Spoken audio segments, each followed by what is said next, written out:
نحمده ونستعينه ونستغفره ونعوذ بالله من شرور أنفسنا ومن سيئات أعمالنا من يهده الله فلا مضل له ومن يضلل فلا هادي له أشهد أن لا إله إلا الله وأشهد أن محمدا عبده ورسوله لا نبي له. Alhamdulillah, segala puji syukur kehadiran Allah Subhanahu wa Ta'ala. Hari ini kita detik-detik menanti kehadiran bulan Ramadan. Bersyukur kepada Allah, masih Allah berikan kita usia sampai dengan hari ini untuk bisa melakukan amal terbaik insyaallah di bulan yang suci. Ketika Allah memberikan kita usia, Allah berikan kita kesempatan. Tandanya masih banyak sekali dosa-dosa kita yang belum Allah ampuni. Maka Allah berikan kesempatan itu supaya Ramadan kali ini tidak kembali berakhir sia-sia dalam kehidupan kita. Maka Allah berikan kita oksigen yang gratis untuk kita hidup pun. Karena Allah juga tahu bahwa banyak sekali amal-amal kebaikan kita yang belum sempurna dengan Allah. Maka untuk sahabat-sahabat kita, keluarga dan kerabat kita yang hari ini sudah Allah lebih dulu panggil mereka, karena Allah melihat dalam amal ibadah mereka sudah cukup bekalnya untuk menghadap Allah. Maka bagaimana PR kita adalah di Ramadan kali ini haruslah menjadi Ramadan terbaik sepanjang hidup kita, karena belum tentu garansi untuk hidup tahun depan itu masih ada. Maka bersyukur kepada Allah dalam setiap detiknya dengan kita menambah ketaatan, dengan kita menambah kebaikan di jalan Allah. Maka mudah-mudahan dengan rasa syukur kita, semoga setiap langkah kaki kita yang kita tataki dari rumah menuju ke tempat ini, Allah hapuskan dosa-dosa kita dan Allah menaikkan derajat kita di sisinya. Amin ya rabbal alamin. Salawat beserta salam tetap tercurahkan kepada Nabi besar Muhammad sallallahu alaihi wasallam. Kita mengikuti apa yang menjadi jalan beliau. Kita mengikuti apa yang menjadi tuntunan dan sunnah dari Rasulullah. Sebab di antara yang bisa untuk menghalangi kita dari mendapatkan syafaat dari Rasulullah kelak di yaumul kiamah adalah ketika kita hidup di dunia melakukan amal ibadah, tapi amal ibadah ini tidak sesuai dengan tuntunan. Maka ketika nanti di akhirat, contoh misalkan saat hari ini kita mungkin sudah janjian sama teman pakai dress code. Ketika mungkin kita lupa dress code-nya apa dan kita berbeda dengan teman-teman kita, maka nanti di akhirat kita nggak akan ditanya sama Allah. Kenapa kok dulu zaman yang lain dress code ini kok kamu pilih sendiri? Allah tuh nggak nanya begitu. Tapi saat nanti di akhirat kita itu berbeda dan orang yang kita bedain itu cuma satu, yaitu Rasulullah Sallallahu Alaihi Wasallam. Kita akan ditanya sama Allah, kenapa kamu berbeda? Dan yang kamu bedakan itu Rasul. Maka penyesalan terbesar bagi seorang hamba nanti ketika tidak mendapatkan syafaat dari Rasulullah. Ya laitani takhadtu ma'a rasuli sabila. Celakalah aku, seandainya saja dulu ketika aku hidup di dunia aku mengambil jalannya Rasul. Berarti penyesalan orang itu salah satunya bukan ketika dia tidak beribadah, tapi ketika apa yang dia lakukan dari amal kebaikan itu ternyata tidak diajarkan oleh Rasulullah, tidak dituntunkan oleh Nabi. Berarti ketika kita berbeda dengan satu orang dan satu orang itu adalah Rasulullah, itu yang akan menghalangi kita dari mendapatkan syafaat dari beliau. Maka perlu kita pahamkan bagaimana ketika kita menginjak bulan suci Ramadan, banyak sekali tradisi-tradisi yang mungkin sampai dengan saat ini masih kita lakukan. Kenapa dulu para wali songo kita sebutnya ya, para ulama terdahulu, mereka ingin mengajarkan budaya Islam kepada masyarakat terutama Jawa itu dengan metode-metode yang memang mudah untuk dicerna. Harapannya adalah yang penting sekarang mereka membiasakan yang baik dulu, belum tahu ilmunya seperti apa, nanti semakin mereka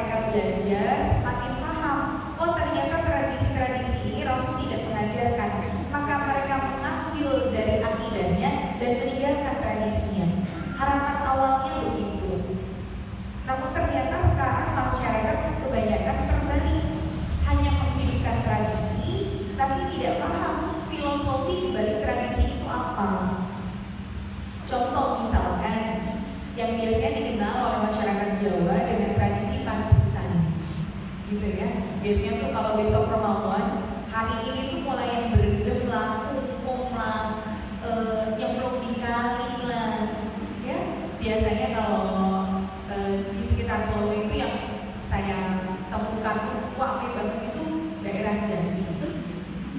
Itu kalau melihat orang besok Ramadan hari ini ikut ke Jambi, menurut soy cendol, suapnya kakek. Kalau dilihat dari, karena kan kalau tempatnya dari bawah, kita di tepi aja, ya Allah, itu benar-benar airnya udah sampai gak kelihatan saking banyaknya manusia. Nah, apa sih sebenarnya tradisi padusan ini? Kan filosofinya apa? Bagaimana kita masuk Ramadan dalam keadaan bersih, kan gitu ya? Jiwa kita suci, kemudian badan kita pun bersih, itu filosofinya. Padahal sebenarnya inti dari apa yang diajarkan para ulama terdahulu bukan padusannya, tapi bagaimana kita memasuki bulan Ramadan sudah dalam keadaan hati yang bersih, sehingga seharusnya yang banyak kita lakukan adalah taubat dan istighfarnya. Kenapa para ulama menganjurkan memperbanyak taubat dan istighfar sebelum masuk bulan Ramadan? Sebab dosa yang kita bawa saat kita masuk ke bulan Ramadan itu yang akan menghalangi kita dari nikmatnya beribadah. Jadi kalau kita itu terhalang dari punya rasa nikmat saat beribadah, fix hati kita lagi gak benar, fix kita lagi banyak maksiatnya. Contoh misalkan saat Rasulullah bersabda, man harrama ala khairiha harrama kuliha, barang siapa yang seseorang itu diharamkan oleh Allah dari berbuat kebaikan di bulan Ramadan, pasti akan diharamkan dia dari berbuat kebaikan di selain bulan Ramadan. Misal, bulan Ramadan adalah bulannya Quran. Kok yang bulannya Al-Quran saja kita minimal banget sekali aja haram gak mampu. Padahal bulan Ramadan itu pintu surga sudah dibuka selebar-lebarnya, pintu neraka ditutup serapat-rapatnya, setannya dibelenggu. Makna setan dibelenggu itu apa? Kalau para ulama katakan setan dibelenggu itu setannya males godain kita. Maka kalau kemudian ada orang yang bulan Ramadan masih maksiat, terus dia nyalahin setan gitu, dia bilang ini katanya setannya dari belenggu. Wah, aku masih kepengen maksiat ya. Itu mungkin setan kalau dengar dia bilang enak aja kamu nyalahin aku gitu ya. Bukan aku yang godain kamu, kamu yang godain aku, kata setannya ya. Jadi kalau kita mungkin bisa dengar gitu ya, setannya bilang manusia secara tidak langsung tuh kita bilang sama setan godain aku dong gitu.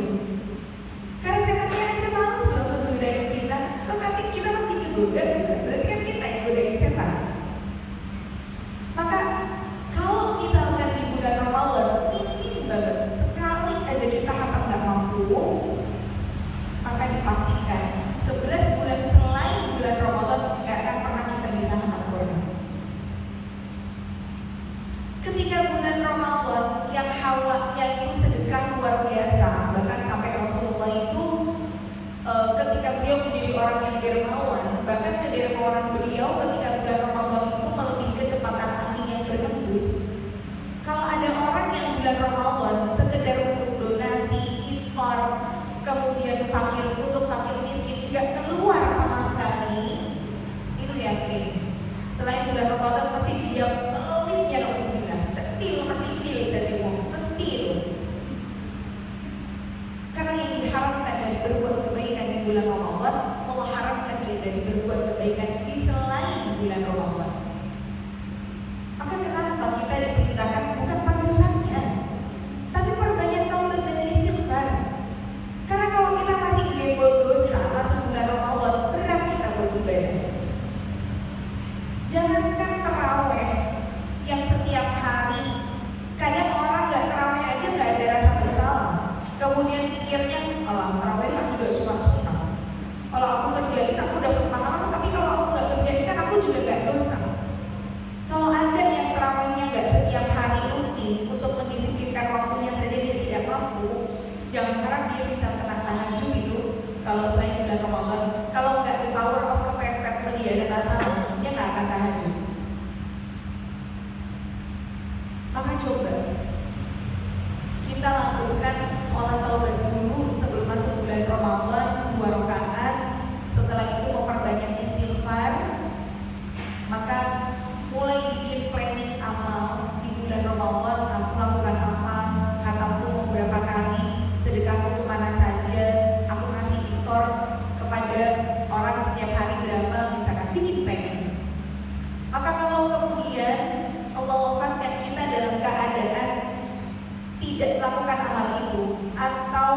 kita tidak disampaikan sampai bulan Ramadan, maka Rasul bersabda, "Man ata ala firasyi," barang siapa yang berniat ketika mendatangi tempat tidurnya, dia berniat untuk melakukan sholat di malam hari, faqalabat ainahu, kemudian kedua matanya ketiduran sampai pagi dan dia tidak melakukan sholat malam, kutibat lahu sholatu fi lailihi, maka ditetapkan, dituliskan pahala sholat malam untuknya meskipun dia. Jadi pentingnya kita punya niat dulu untuk masuk ke bulan Ramadan dengan sudah bikin planning amal secara berkualitas. Kalau Allah tidak sampaikan, pahalanya sudah Allah berikan. Maka tradisi padusan tadi bukan yang kita ambil tradisinya. Sekarang kita sudah paham, tinggalkan tradisi, ambil yang bagaimana asli dari akidahnya. Contoh lagi tradisi lain. Nah ini saya punya pengalaman. Dulu kan biasanya kalau emak-emak itu besoknya mau Ramadan, hari ini belanja gitu ke pasar, nyiapin buat sahurnya makan apa. Waktu itu mama saya belanjanya ke pasar Kadipolo. Kemudian pagi hari, jadi besok puasa gitu, pagi hari ini belanja, pulang-pulang dari pasar tuh ngomong, "Hanu nduk, kok neng pasar ki kabeh dodolan ketan kola apem yo. Sing dodol daging enek ketan kola apem, yang jual sayur ada ketan kola apem, ki maksudnya apa gitu?" Karena tidak didapati di hari-hari sebelumnya ada jualan itu gitu. Nah, saya teringat, saya kebetulan ngambil S2-nya jurusan Pemikiran dan Peradaban Islam, sehingga belajar kenapa kok masyarakat Jawa identik dengan tradisi-tradisi seperti ini. Ternyata salah satu yang diajarkan oleh para wali dulu, tradisi ketan kola apem itu awal mulanya adalah berasal dari bahasa Arab yang diplesetkan gitu ya, yang diplesetkan jadi bahasa Jawa biar mudah dicerna. Jadi ketan kola apem itu aslinya dari kata khotoan kola afwan. Jadi ketan itu dari kata khotoan, artinya berbuat salah. Kola itu dari kata kola, artinya berkata. Apem itu dari kata afwan, artinya maaf. Jadi ketan kola apem, khotoan kola afwan, kalau berbuat salah ya ucapkanlah maaf. Ini tradisi makanan yang Solo Jogja, mungkin yang budaya Jawanya masih kental, biasanya suka masih ada. Kalau di Jogja itu malah ketan kola apemnya digantungin di tengah-tengah pintu rumah. Jadi buka pintu, wes itu gandul gitu, ketan kola apem. Sebagai sebuah isyarat bahwa pemilik rumah ini sudah membuka pintu maaf sebesar-besarnya. Nah, kadang kalau orang nggak sempet bikin, akhirnya beli, makanya banyak yang jual. Sebagai sarana meminta maaf sebelum datang bulan Ramadan, itu supaya tidak ada lagi rasa iri hati, dengki gitu ya, dendam kepada saudara sesama muslimnya. Maka sebenarnya tradisi minta maaf sebelum Ramadan itu nggak ada sebenarnya. Karena perintah di dalam Islam, minta maaf bukan cuma tertentu pada kondisi-kondisi menjelang Ramadan, tapi ketika engkau melakukan kesalahan ya segera minta maaf. Bahkan nggak harus salah untuk meminta maaf.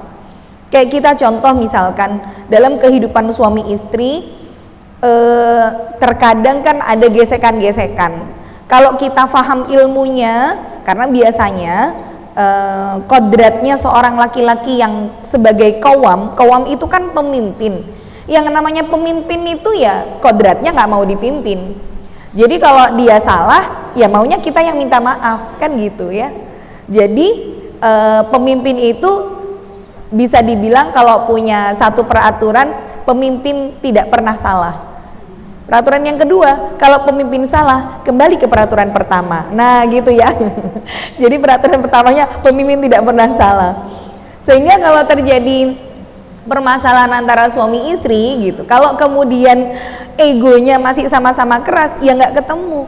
Maka kenapa harus paham ilmunya, bahwa meminta maaf itu bukan berarti dia yang salah, tapi kita carinya bukan pembenaran, bukan yang bener aku kudune kowe sing njaluk maaf, bukan begitu. Pernikahan itu bukan mencari pembenaran, tetapi mencarinya adalah keberkahan. Jadi kalau kita paham, oke, nggak harus salah untuk minta maaf. Istri minta maaf lebih dulu, walaupun kadang egonya sebagai wanita pengen dimengerti, kan gitu ya. Ya kalau semua sama-sama pengen dimengerti ya nggak akan bisa jalan pernikahannya. Makanya dulu Abu Darda sama Ummu Darda ketika terjadi masalah dalam kehidupan rumah tangga mereka, Ummu Darda itu mendatangi Abu Darda sambil meletakkan telapak tangannya di atas telapak tangan suaminya sambil mengatakan, wahai suamiku, aku tidak akan pernah melepaskan genggaman tanganku di atas tanganmu ini sampai engkau ridho kepadaku. Artinya kalau semalaman suaminya tidak memaafkan, maka tangannya pun tetap ada di atas tangan suaminya, saking meminta ridho suami. Nah ini artinya meminta maaf itu bukan hanya semata-mata kita lakukan ketika menjelang Ramadan saja. Begitu juga kalau ada orang yang berbuat salah sama kita, wes kowelah aku maafinnya ngenteni bakdo. Nah, bukan begitu juga ya. Karena perintahnya Allah, Allah itu memberikan pahala-pahala yang tanpa batas. Saking tanpa batasnya, saking besarnya, Allah itu nggak pernah ngasih tahu seberapa besar sih pahala yang Allah berikan untuk kita kalau kita bisa melakukan amalan-amalan ini. Di antaranya yang pertama apa? Puasa. Karena Rasulullah sampaikan dalam hadits qudsi, asyamuli wa ana ajzi bihi. Puasa itu untukku dan aku sendiri yang akan membalas dari balasan orang yang puasa. Tapi kalimat puasa Allah itu gunakan kata siam dan bukan kata saum. Apa bedanya antara siam dengan saum? Kalau teman-teman misalkan lagi puasa kemudian bilang, aduh saya lagi saum gitu, puasa juga, tapi sebenarnya berbeda maknanya dengan siam. Maka kalimat saum itu Allah gunakan dalam surat Maryam ketika Ibunda Maryam melahirkan Nabi Isa alaihissalam, kemudian dicemooh sama kaumnya, beliau dituduh seorang pezina, maka beliau mengatakan, inni nadartu lirrahmani sauma, aku bernadar kepada Allah untuk melakukan saum. Apa saumnya Ibunda Maryam? Falan ukallimal yauma insiya, aku tidak akan berbicara kepada siapapun manusia yang ada di hari ini. Jadi puasanya Ibunda Maryam itu puasa ngomong, tapi masih makan, masih minum, itu namanya saum. Jadi saum itu kalau kita menahan diri dari sesuatu tapi kita masih melakukan sesuatu yang lain, itu namanya saum. Tapi ternyata yang Allah minta dari kita di bulan Ramadan nggak melakukan saum, tapi yang Allah minta adalah siam.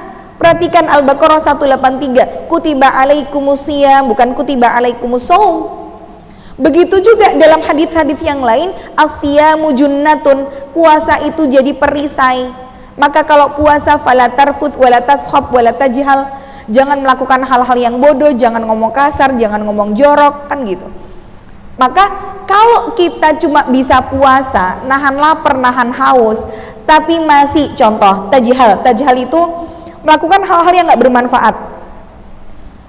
Biasanya nih godaannya kalau perempuan itu yang ibu-ibu yang saya perhatikan sih, insya Allah ibu-ibu di pengajian enggak lah, itu ibu-ibu di luar sana yang nggak ngaji ya. Biasanya ibu-ibu di luar sana yang nggak pernah ngaji gitu ya, hobinya drakor, drama Korea ya. Dan itu kalau sudah nonton drakor tuh bisa dari pagi sampai siang, kadang saking penasarannya gitu ya, itu mau sampai menjelang tidur juga nggak selesai drakornya. Nah kadang kalau remaja-remaja putri, ibu-ibu yang nggak banyak kerjaan di rumah gitu, itu kebanyakannya drakor. Kalau laki-lakinya, kita punya anak laki-laki remaja, biasanya itu ngegame, main game, kalau nggak game online, game apalah gitu. Kalau kemudian kita itu puasanya menghabiskan waktu dari pagi sampai duhur, berhenti pada saat sholat aja, drakor, nanti habis duhur lanjut lagi, asar break, terus anak remaja kita minta izin, bu izin ya mau kemana, ngabuburit gitu, JJS jalan-jalan sore, muterin mall, tawaf di mall ya, tawafnya di mall sampai nunggu waktu berbuka. Maka ini dia disebut saum, tapi nggak disebut siam. Kenapa? Dia hanya dapat lapar, dapat haus, dia menahan dari lapar dan dahaga, tapi nggak bisa menahan dari sesuatu yang bisa merusak dari pahala puasanya. Contoh misalkan, Kalau ibu-ibu biasanya kalau enggak drakoran, gosip di tukang sayur, kadang ya jangankan tukang sayur, di masjid aja bisa gosip. Contoh nih misalkan ya, ada ibu-ibu, ada teman kita lah, dia pakai tas baru misalkan, kita nggak pernah ngelihat dia pakai tas itu. Kemudian kita bilang, tasmu kok bagus bu? Oh ini aku dikasih sama si ibu itu. Oh iya, kok ibu kae kok ora tau anu toh teko pengajian meneh. Kowe ora tau beritane toh? Ramu deng toh. Dek saiki wis cerai lho karo bojone. Mosok? Kowe ora ngerti. Wah, misalkan tak kandani ning aja cerita sapa-sapa ya gitu. Udah dia mulai ya bergosip gitu. Itu rekayak pengajian, tapi ternyata habis pengajian gitu ya, atau sambil nunggu ustazahnya datang, atau setelah pengajian, si ojo ning masjid gosip ya, kok tak ceritane ning Jokowi, ayo karo nyoto yuk, udah deh ya, sambil nyoto malah makin banyak diomongin ya, awalnya dari tas, sampai ngomongin ibu pengajian yang cerai, sampai ngobrolin suaminya, ternyata ada pelakor pelakornya ternyata temennya sendiri, wis kemana-mana itu. Nanti aduh aku selak jemput anakku, yus kok lanjut neng WA ya, lu jek lanjut neng WA. Ketika kemudian ditegur ada orang yang misalkan, poso-poso kok gosip, orang gosip yo iki tenanan kok, gitu ya. Kadang kita masih membela diri gitu. Kita nggak disebut gosip kalau yang kita omongin tuh bener. Ini tuh bener loh, ini nggak gosip, ini bener. Maka yang namanya riba itu yang kita omongin sesuatu yang benar, itu namanya ghibah. Kalau yang kita omongin nggak benar, jatuhnya fitnah. Jadi mau ngomongin orang bener apa nggak bener ya sama aja dosa, kan begitu. Maka kalau kemudian ditegur, nanti dapatnya pahala puasa cuma dapat lapar sama haus, pahalanya rusak loh. Kemudian yuk ora situ misalkan gitu deh, pulang di rumah tontonannya insert ya sama aja. Tontonannya gosip juga, apalagi berita artis itu, mulai dari ibu habis subuh toh lah udah ada berita gosip artis.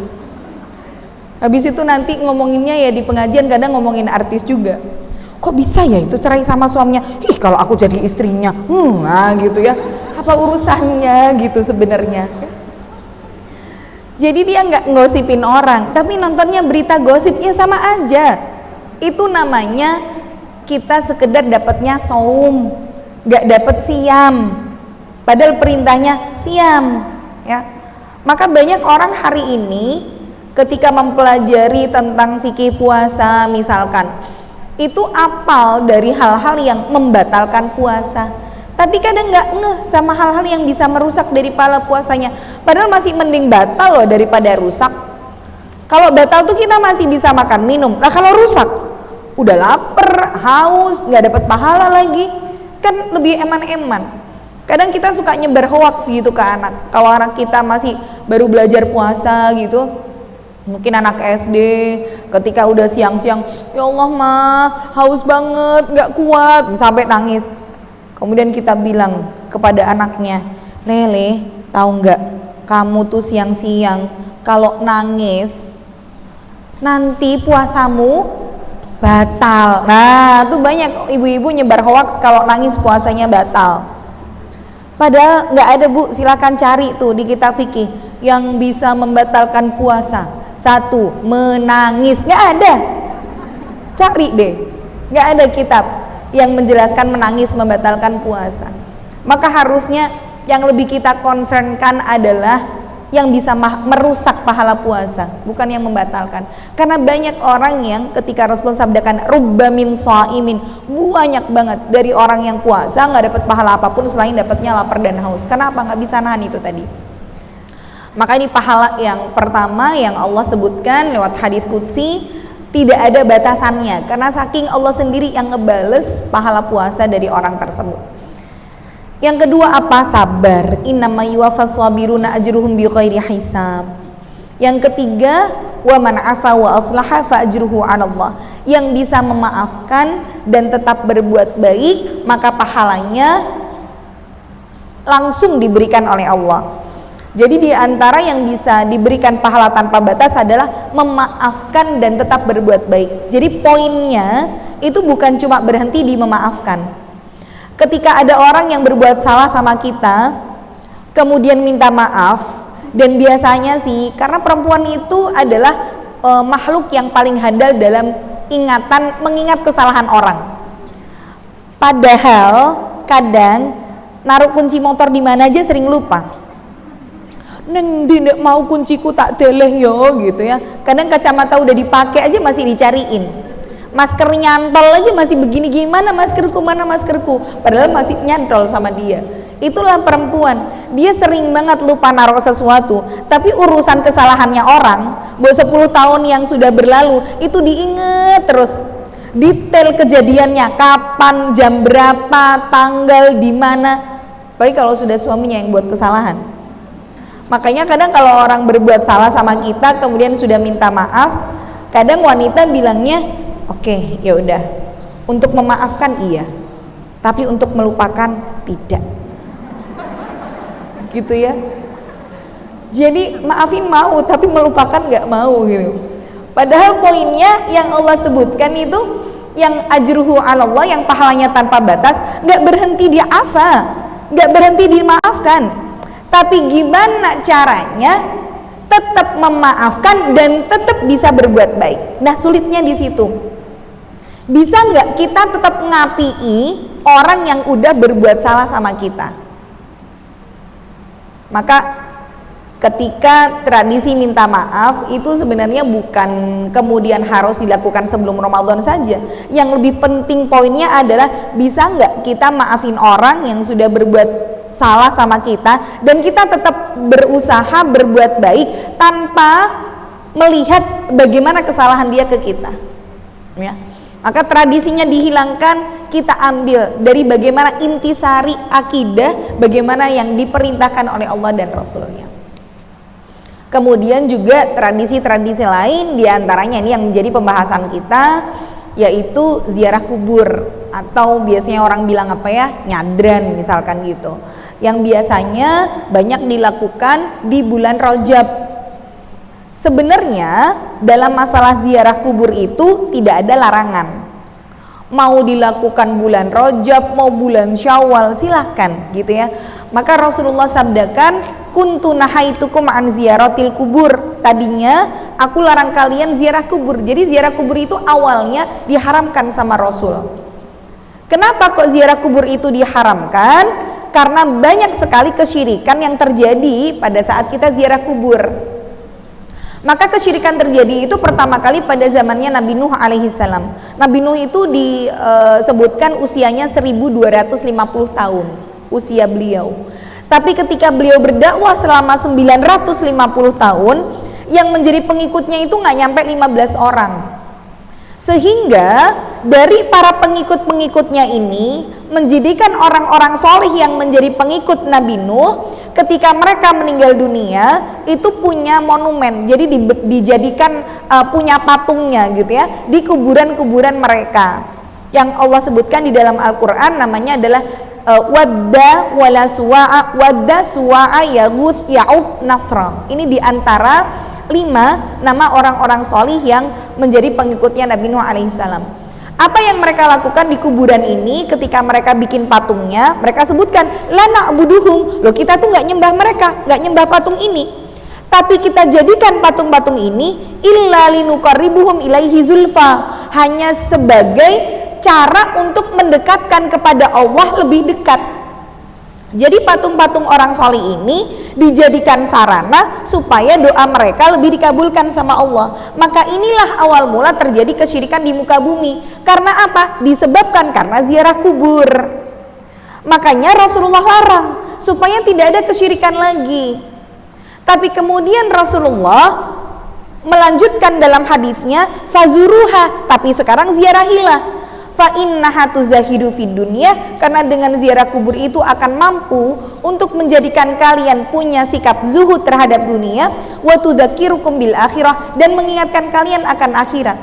Berarti ziarah kubur boleh kalau ada 2 sifat ini. Syaratnya apa? Mengingatkan kita terhadap akhirat dan membuat kita menjadi lebih zuhud terhadap dunia.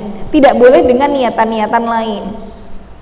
Tapi sekarang banyak nggak masih kesyirikan yang terjadi pada saat ziarah kubur? Masih. Saya kemarin ngelihat sebuah podcast gitu ya, postingan dari orang yang mantan dia pesugihan gitu ya. Jadi dia datang ke satu dukun. Dia bilang saya mau pesugihan, tapi nggak mau pesugihannya yang pakai tumbal manusia, kata dia begitu. Akhirnya dia ini jualan sate. Akhirnya sama dukunnya dikasih syarat, ya sudah kalau kamu mau pesugihan tanpa tumbal manusia, kamu nanti datang ke kuburan, ritual di kuburan jam 1-an malam, tapi nggak boleh pakai pakaian apapun selain underwear aja. Apa yang dia lakukan? Jualan sate. Tapi satenya dari hewan-hewan yang menjijikkan, jadi kayak bekicot, ular gitu ya, bukan kayak kita kambing ayam. Jadi dia jam 1 malam dorong gerobak satenya ke kuburan, kuburannya pun kuburan yang keramat yang biasa dijadikan dukun untuk sarana memanggil jin di situ. Kemudian dia jualan cuma pakai underwear aja. Terus jualan sate, bakar sate di situ. Yang beli siapa? Yang beli dari para jin-jin yang bentukannya ya, kalau jin versi kita itu kan bentuknya seperti itu ya, ya pocong, ya gendruwo, ya sundel bolong, kuntilanak, terus suster ngesot gitu. Kenapa kok jin di kita kok jelek-jelek bentukannya? Kenapa jin di luar negeri ganteng-ganteng, cantik-cantik, bajunya bagus gitu ya, pakainya gaun, kalau laki-laki pakainya setelan jas gitu kan, rapi. Kalau perempuan, ya Allah, kalau di Indonesia, ya Allah, yang bolong belakangnya, ya, yang nggak pakai baju, yang jalan ngesot-ngesot. Kenapa kok bisa begitu?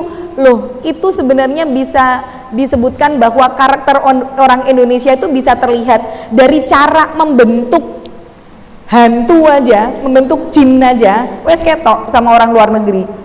Jadi sebenarnya bentuk jin itu kan nggak ada yang tahu. Tapi dia bisa berubah wujud sesuai dengan yang kita pikirkan. Lah orang Indonesia mikir bentuk jin tuh kayak begitu, ya jadinya begitu gitu ya. Maka si dukunnya ini bilang gitu ya, nanti kalau ada yang beli satemu gitu, nanti nggak usah ngomong, jadi kamu bakar sate aja satu porsinya harga berapa. Nah nunjukin uangnya ke jin-jin ini tadi. Jadi misalkan dia pengen dibeli harga 50.000, jadi uangnya cuma 50.000 sama 100.000. Jadi dia misalkan order nih, si hantunya order gitu ya, beli satu porsi gitu. Dia cuma nunjukin uangnya gitu, 50.000 apa 100.000. Nanti hantunya itu ngasih duitnya ya 50 atau 100 sesuai dengan apa yang dia tunjukkan. Tapi setelah dicek ternyata uangnya asli gitu, sehingga pesugihannya dia dengan begitu.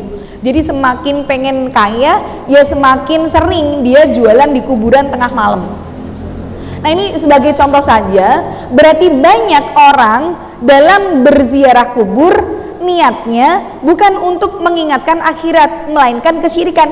Inilah sebabnya kenapa Rasulullah melarang kita untuk ziarah kubur awal mulanya. Tapi sekarang diperbolehkan dengan niat, siapa tahu dengan ziarah kubur itu bisa mengingatkan kita pada akhirat. Berarti selain dari dua niat ini nggak boleh kita berziarah kubur, nggak boleh. Maka ziarah kubur ketika diperbolehkan oleh Rasulullah, silahkan dilakukan kapanpun waktunya, tidak ada batasan. Dan nanti dulu pernah kita bahas tentang ziarah kubur. Bahkan haram sebenarnya hukumnya kita itu melakukan perjalanan yang panjang kalau diniatkan hanya untuk menziarahi kuburan tertentu. Padahal di sekitarnya banyak kuburan, misalkan aku mau ziarah kubur biar aku ingat sama akhirat misalkan. Tapi maunya kemana? Maunya ke Jawa Timur, soalnya di sana ada kuburannya Sunan siapa misalkan begitu. Maka haram hukumnya seseorang itu memaksakan diri untuk melakukan perjalanan jauh untuk mengunjungi kuburan-kuburan tertentu selama memang di sekitarnya sudah ada kuburan gitu ya. Maka terkadang kesyirikan itu muncul ketika orang ziarah kubur, apalagi dari makam-makamnya orang-orang yang solih ini. Kita lihat kebanyakan yang datang sebelum mereka belajar gitu ya, mungkin mereka belum tahu ilmunya. Ketika datang ke para makamnya wali, yang mereka lakukan adalah bertabaruk, minta berkah. Kemudian ya mereka doanya sama Allah, tapi perantaranya adalah kuburan-kuburan orang solih ini. Bahkan bisa jadi naudzubillah min dzalik gitu ya. Kenapa kok Rasulullah sampai melarang la'ana Rasulullah zuwaratil kubur. Rasul itu melarang peziarah kubur wanita yang terlalu sering. Jadi kita tuh keseringan ziarah kubur juga nggak boleh, dilaknat sama Rasul. Kenapa begitu? Karena perempuan itu kan masih terbawa emosi. Kalau mungkin kita beberapa bulan sekali mengunjungi kuburan bapak kita, suami kita misalkan, nggak apa-apa. Tapi kalau setiap hari mengunjungi, yang tadinya kita sudah ridho, kita ikhlas, itu bisa tercabut rasa ikhlasnya. Kalau tiap hari datang gur nangis, woi, mas, kue kok ninggal kayak aku cepet banget toh mas. Anak kita masih kecil-kecil loh gitu. Akhirnya rasa ikhlasnya jadi tercabut, maka dilaknat sama Rasul ketika kita terlalu sering untuk berziarah kubur.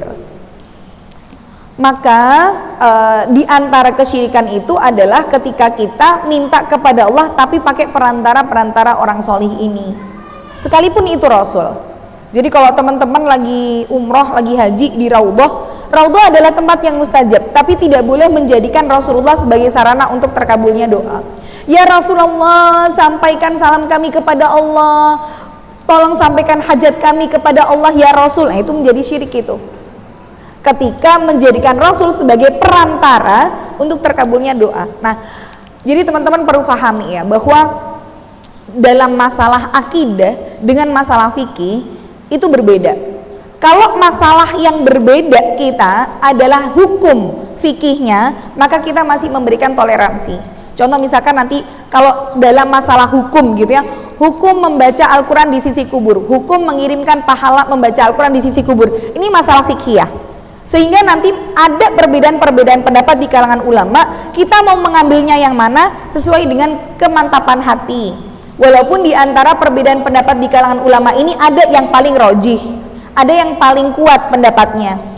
Tapi kalau dalam masalah usul, dalam masalah pokok, dalam masalah tauhid, ini yang kita nggak bisa toleransi. Contoh masalah pokok tadi adalah ketika kita bertawasul, minta kepada Allah perantara orang solih yang sudah meninggal. Ini sudah masalah pokok.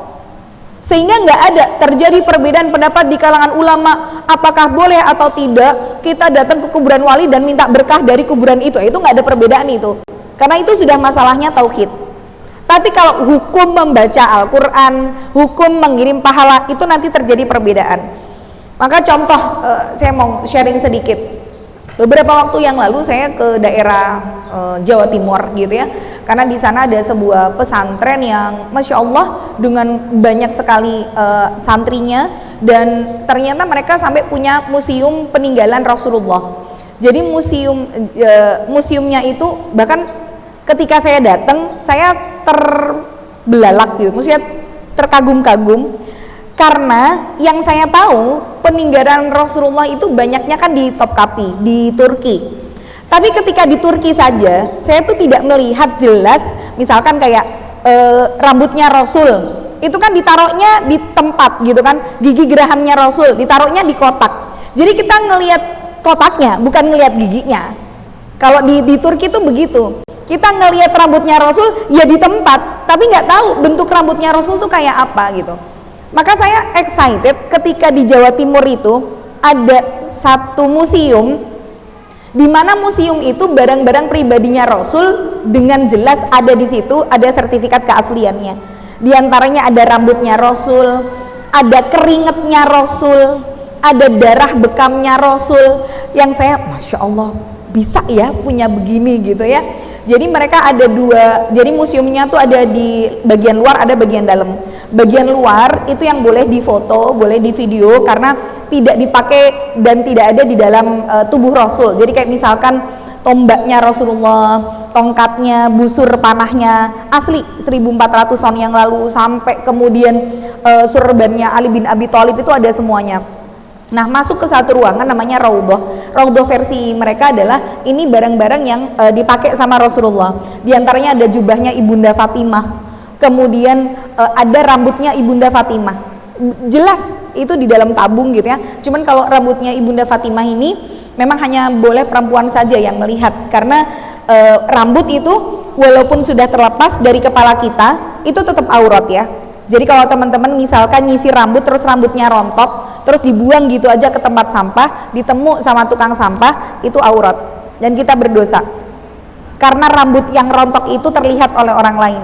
Kita potong rambut di salon wanita, sudah dipotong gitu ya, kok rambutnya bagus, dijadiin sanggul, misalkan dipek sama yang punya salon, dijadiin hair extension, maka kita ikut berdosa di situ. Makanya kenapa untuk rambut itu membuangnya nggak boleh langsung plung rambut, tapi dibungkus dulu. Ya paling nggak dibungkus pakai koran atau pakai tisu gitu ya, syukur-syukur bisa dikubur. Tapi kalau nggak, ya kita membuangnya tidak langsung bentuk rambut, karena rambut itu masih tetap aurat meskipun sudah terlepas dari kepala kita. Makanya di sana rambutnya Ibunda Fatimah tuh nggak boleh dikeliatin ke laki-laki, kalau perempuan boleh. Termasuk ada jadi ekstrak keringetnya Rasul yang didapatkan ketika Rasulullah pernah suatu hari beliau tidur kepanasan, kayak kita baju gembrobios gitu, beliau gembrobiosnya ditikar. Kemudian di tikar ini Ummu Sulaim salah satu, jadi Ummu Sulaim ini ibunya Anas bin Malik, pembantunya Rasul, melihat Rasulullah basah di tikarnya, kemudian dikumpulkan tikarnya itu, kemudian diperes. Nah, dijadikanlah ditaruh di botol, karena para sahabat katakan sungguh aroma keringatnya Rasul itu lebih wangi daripada minyak kasturi. Maka Ummu Sulaim itu sampai mencampurkan sari keringatnya Rasul dengan parfum milik beliau. Nah ini ekstraknya tuh masih ada, jadi botolnya tuh kayak serum gitu, yang kita masih bisa ngelihat keringatnya Rasul di dalam botol kaca, dalam kotak kaca gitu loh. Terus ada jenggotnya Rasul, ada rambutnya Rasul, ada terompah, ada sendal kulitnya Rasul. Nah saat itu kami ditelepon, kemudian sama penjaganya dikasih tahu bahwa ini tamu dari Solo dapat hadiah langsung dari, ya ibaratnya kayak Habibnya di situlah, dapat hadiah dari Habib kalau boleh dibukakan sendalnya Rasul, karena ditaruh di lemari kaca, dibukakan sendalnya Rasul, silahkan menyentuh sepuasnya tapi tidak terlalu keras, dan boleh mencium sepuasnya. Silahkan bertabaruk. Nah poin ini yang mau saya ambil, silahkan bertabaruk dengan sendalnya Rasul. Tabaruk itu minta berkah gitu ya, karena mereka beranggapan bahwa Rasulullah masih hidup. Bahkan saya tanya, kenapa kok bisa gitu dapat barang-barang pribadi Rasul seperti ini, kayak rambutnya Rasul, jenggotnya Rasul, dapatnya dari mana? Mereka katakan bahwa di Saudi rambutnya Rasulullah itu versi mereka Rasulullah masih hidup, sehingga setiap tahun rambut Rasulullah itu makin panjang, jenggotnya pun makin lebat. Maka ketika makin panjang ini dipotong, diberikanlah kepada generasi-generasi keturunan di bawahnya sampai bisa mereka punya itu gitu ya, di museumnya itu. Jadi versi mereka Rasulullah masih hidup, sehingga kita boleh untuk bertawasul dengan orang yang masih hidup, apalagi itu Rasulullah gitu ya. Makanya mereka kalau mengadakan sholawatan harus berdiri karena menyambut ruh Rasulullah yang hadir. Nah di poin ini yang saya tidak sepakat gitu ya. Saya sendiri termasuk yang meyakini, dan kita juga sudah belajar kitab At-Tadhkirah bagaimana kematian Rasulullah, sampai Rasulullah kemudian mengalami sakaratul maut, minta diambilkan air oleh Aisyah, ini sudah kita jelaskan ya. Bagaimana kekalutan para sahabat sampai akhirnya sahabat banyak yang murtad sepeninggal Rasulullah. Jadi memang Rasulullah sudah wafat dan saya meyakini itu. Maka kita bertabaruk minta berkah dari Rasul. Saya mengambil keyakinan bahwa itu bagian dari kesyirikan. Sekalipun itu Rasulullah, maka tidak boleh mengambil berkah dari apapun yang dimiliki Rasul gitu ya. Tapi mereka meyakini bahwa Rasul masih hidup, sehingga silahkan bertabaruk sepuas-puasnya dengan benda-benda yang milik Rasulullah. Jadi ketika dibukakan itu, murid-murid saya sudah bilang, Ustazah boleh toh? Ustazah boleh emang? Ustazah boleh? Pada gitu. Saya bilang, hormati, orang sudah memberikan hadiah kepada kita, ya kita sentuh, silahkan mencium, tapi tidak usah bertabaruk. Saya bilang gitu. Jadi udah, saya sekedar mencium sendal Rasulullah, saya mengucapkan sholawat, tapi tidak terus, ya Rasulullah dengan perantara sendalmu ini ya Rasul gitu ya, saya minta begini-begini. Nah itu saya tidak melakukan. Mungkin kalau orang lain yang menganggap bahwa Rasulullah masih hidup, ya mereka akan bertabaruk sepuas-puasnya gitu ya. Nah ini maka saya ambil sebuah kesimpulan, kalau kita berbeda dalam masalah fikihnya maka tidak masalah, kita bisa toleransi, karena masalah fikih itu masalah ikhtilaf di kalangan para ulama. Tapi kalau sudah yang berbeda masalah tauhid, masalah pokok, ini yang kita tidak bisa toleransi. Ala kulli hal, secara global saya kagum dengan pondok pesantren ini. Sampai saya tanya gitu ya, kalau teman-teman kan insya Allah kemarin sudah belajar dengan Ustadz Umar dan Ustadz Abduh ya, bagaimana Ramadan bersama Nabi. Jadi Rasulullah itu kan ketika sholat terawih, sholat malam, nanti kita mulai bikin prioritas. Nek bisa bukan cuma milih imam yang jumlah rokaatnya sesuai dengan kita. Misalkan itu jumlah rokaatnya 11, aku biasanya 23, nggak mau aku naik di masjid itu gitu. Kadang kita terpatok pada jumlah rokaatnya berapa, padahal bukan jumlah rokaat yang menjadi sunnah. Sunnahnya itu yang kita cari adalah imam yang bacaannya bagus dan panjang. Jadi sebisa mungkin kita itu cari yang bisa lama berdiri, itu sunnahnya saat sholat taraweh. Jadi ibu misalkan oke, tahun kemarin aku udah bisa 1 juz, tahun ini nambahlah gitu. Nah, saya kagum dengan pondok pesantren ini yang di Jawa Timur, karena saya tanya, bener di sini kalau terawehnya bisa 1 malam 30 juz, bener Ustazah, kata beliau ya. Jadi bukan cuma 1 malam 1 juz Bu, 1 malam menghatamkan 30 juz bacaan Al-Quran pada saat sholat. Jadi saya tanya, itu mulainya dari kapan Habib? Mulai dari maghrib kita sudah sholat. Jadi maghrib itu sudah mulai dari Al-Baqarah. Kemudian memang mereka ada sholat-sholat yang saya sendiri kok rada asing gitu ya. Ada sholat istighotsah, ada sholat sunnah apa, sholat apa. Setelah itu masih dibaca sampai dengan nanti terawih. Terawihnya 23 rakaat dan 30 juz itu dibagi 6 imam. Sehingga satu imam itu dapatnya 5 juz. Maka setiap 5 juz imamnya pulang terus tidur. Maka yang keren saya bilang bukan imamnya tapi makmumnya. Karena makmumnya itu dari awal sampai selesai. Kapan selesainya saya tanya? Menjelang sahur. Bayangin, dari maghrib sampai menjelang sahur itu benar-benar 30 juz dihatamkan dalam 1 malam. Dan itu setiap malam selama bulan Ramadan. Bukan cuma 1 masjid yang ada di desa itu yang mampu 30 juz. Itu sudah sampai 5-6 masjid. Bahkan ini sudah merambah ke desa lain. Ini yang bikin saya kagum ya dari desa ini. Karena mereka bisa untuk membawa perubahan itu bukan cuma 1 RT, bukan cuma 1 ini, 1 desa itu bisa berubah semuanya. Yang sampai pakai cadar hitam-hitam yang nggak ditemuin tuh orang pakai baju warna-warni, perempuan tuh nggak ada. Cadar cuma segini aja kita diliatin, saking semua sudah tutupan. Dan itu bagi saya Masya Allah gitu loh, dakwahnya luar biasa. Ya ala kulli hal, di tengah-tengah mungkin kita juga ada yang berbeda, tapi saya menghormati apa yang menjadi pilihan mereka. Saya sampai tanya, di sini fikihnya apa, akidahnya seperti apa, dan mereka menjawab itu, mereka welcome. Nah ini, mungkin ada beberapa poin yang kita tidak sepakat. Nah, contoh dalam masalah ziarah kubur tadi ya, saya sendiri meyakini bahwa ziarah kubur ketika kita bertabaruk dengan orang yang soleh yang sudah wafat ini masuk ke dalam masalah pokok atau masalah tauhid, sehingga kita tidak bisa memberikan toleransi kepada orang yang menganggap bahwa orang yang soleh bisa menjadikan doa kita lebih terkabul di sisi Allah. Maka sekarang bagaimana hukumnya? Jadi udah paham bagaimana hukum ziarah kubur. Maka kalau kita ziarah kubur gitu ya, kemudian biasanya orang-orang ziarah kubur itu sambil membaca Al-Quran. Nah sekarang nanti kita belajar 2 hukum. Jadi ada hukum membaca Al-Quran di sisi kuburan, ada hukum mengirimkan pahala membaca Al-Quran untuk si mayit gitu ya. Ini yang kita pelajari. Maka karena ini masalah fikih ya, sekali lagi kita harus siap dengan perbedaan-perbedaan pendapat ya.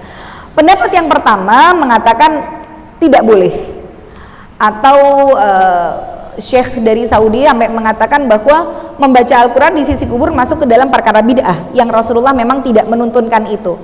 Mana dalil yang mengatakan tidak bolehnya? Maka Rasulullah bersabda, ij'alu min sholatikum fi buyutikum wala tattakhiduha kubura. Rasulullah bersabda dalam hadis riwayat Bukhari dan Muslim, jadikanlah salat kalian itu di rumah kalian dan jangan jadikan rumah tersebut seperti kuburan. Atau di dalam hadis yang lain Rasulullah sabdakan bahwa jangan jadikan rumah kalian seperti kuburan ketika tidak ada bacaan Al-Quran di dalamnya. Poinnya adalah berarti membaca Al-Quran, sholat itu ada di tempat-tempat yang baik. Di antaranya ya di rumah, kemudian di masjid gitu ya. Maka yang disebutkan oleh Rasulullah, jangan jadiin seperti kuburan. Emang kenapa kalau kuburan? Berarti kuburan itu tempat yang tidak dibacakan Quran, tempat yang tidak dilakukan sholat di dalamnya. Maka dari poin ini disebutkan bahwa yang mengambil pendapat berarti membaca Al-Quran di sisi kuburan tidak diperkenankan. Karena yang namanya baca Quran itu haruslah di tempat-tempat yang baik, salah satunya di rumah gitu ya.